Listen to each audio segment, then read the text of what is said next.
नमस्कार वाचकांनो, विद्यार्थी मित्रांनो, की माझी जी थिअरी आहे, theory of the time compensation, Sachin केलंच theory of the time compensation,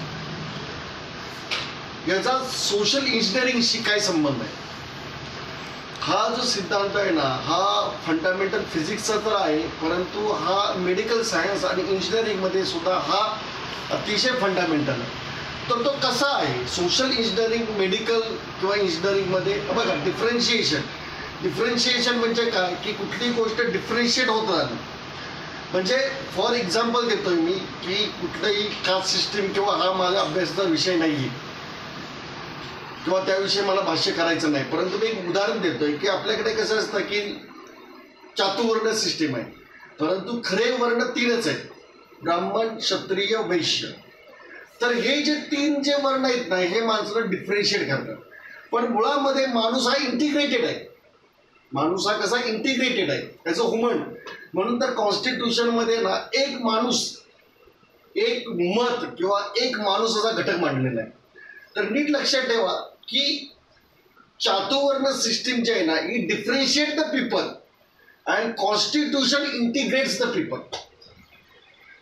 चातुर्वर्ण system differentiates the people, constitution integrates the people.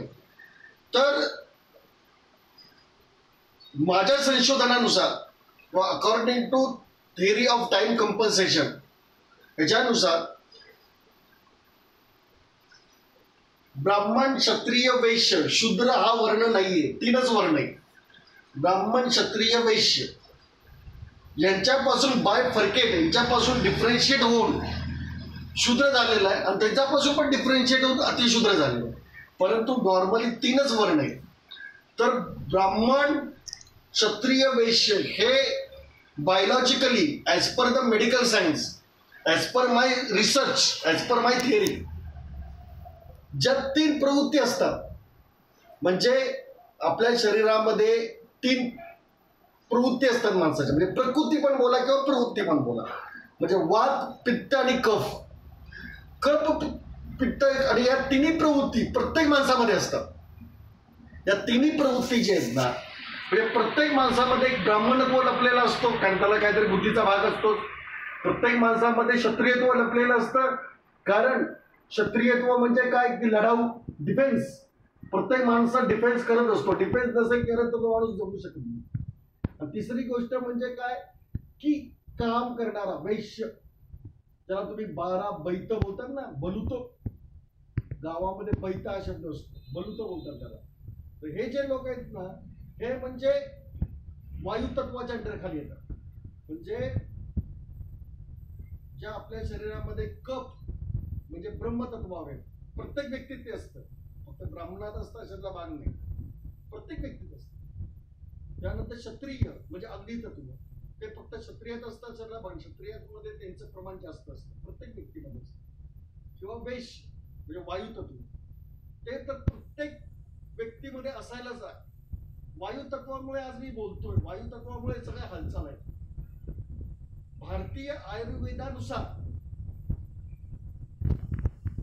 ब्रह्मतत्व आणि अग्नितत्व म्हणजे तुमचं पित्त प्रवृत्ती या वायुतत्वाच्या आश्रयाने राहतात. तर ह्याच्याविषयी ना मी डिटेलमध्ये माझ्या पुस्तकामध्ये इलॅबोरेट केलेलं आहे. तर वाचकांनी हे पुस्तक वाचावं. याच्यामध्ये एकच आहे की वात, पित्त म्हणजे ब्रह्मत्व, क्षत्रियत्व आणि वैश्यत्व हे तीनच वर्ण आहेत आणि हे प्रत्येक व्यक्तीमध्ये असतात आणि हे वर्ण नाही तर या माणसाच्या प्रवृत्ती आहेत. तर ह्याच्या मागे जो एक सायंटिफिक आणि मॅथमॅटिकल आणि माझ्या थेअरीशी काय संबंध आहे याच्याविषयी मी ते डिटेलमध्ये लिहिलेलं आहे. तर वाचकांनी हे पुस्तक वाचावं आणि त्याच्या प्रतिक्रिया कळवाव्यात. अतिशय फंडामेंटल पुस्तक आहे हे. न्यूटन्स लॉज ऑफ मोशन हे लॉज ऑफ मोशन नसून लॉज ऑफ टाइम आहेत. आणि आईन्स्टाईन्स थिअरी ऑफ रिलेटिव्हिटी, आईन्स्टाईनच्या सापेक्षतावादाचा पुढचा भाग आहे. आणि स्टीफन हॉकिंग सरांच्या ब्रीफ हिस्ट्री ऑफ टाइम या आंतरराष्ट्रीय बेस्ट सेलरवर ही एक स्ट्रॉंग कमेंटरी आहे. तर वाचकांनी हे पुस्तक वाचावं आणि प्रतिक्रिया कळवाव्यात ही नम्र विनंती. थँक्यू, धन्यवाद.